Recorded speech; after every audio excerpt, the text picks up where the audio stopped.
Now, WACK 100, who says a lot of controversial things online, he was recently on an interview with the Game on the Drink Champs, and he said he believes Tupac was a legend, but Biggie and Nipsey were not legends. I don't want to know if you disagree or agree with him, but in your mind, in your head, what makes someone a legend?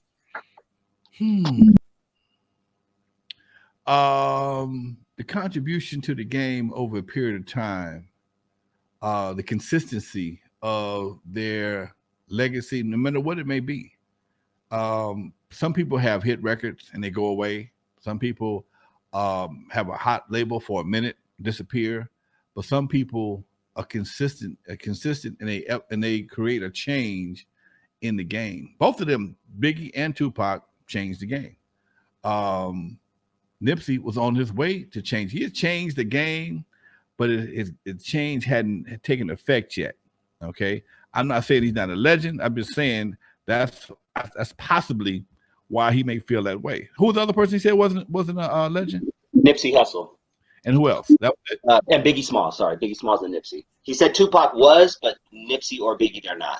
Oh, Biggie definitely was. Biggie definitely. Do you know what Biggie did for fat dudes? Do you know what Biggie did for fat dudes? He put every fat dude in a Borsalino hat and a big suit and had them talking big papa shit.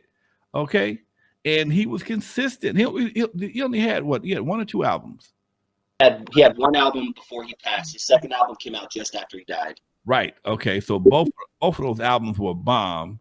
Tupac had multiple albums. He had one double album, right?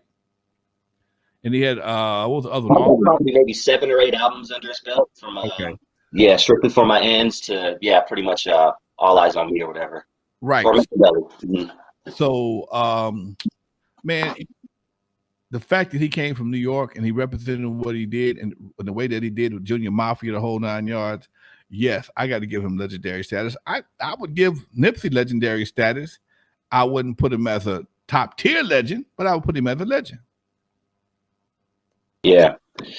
Do you think that Lonzo Williams is a legend, or is that up for others to decide and not yourself?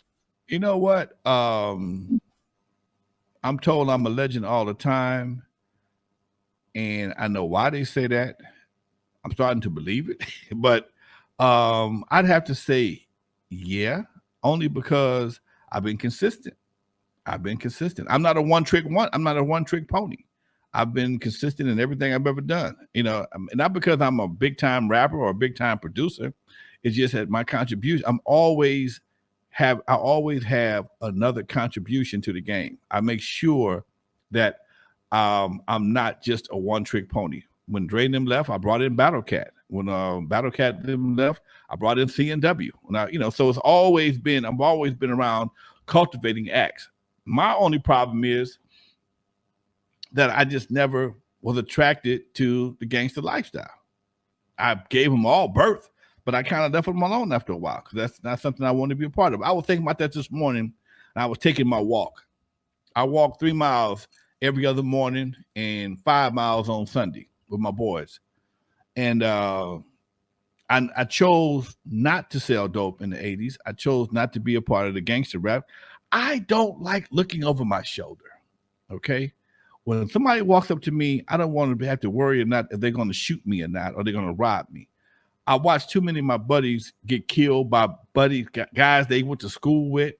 I watched too many people bury too many people, and it just wasn't attractive to me, especially when it became a part of the music industry, when I knew that was not a place for it. I never felt gangsterism should be a part of the music. That's just, I'm not saying I enjoy gangster rap. It's funky as shit, but I just felt that the spillover from the music to the streets has too much negativity to it, and I never cared for that.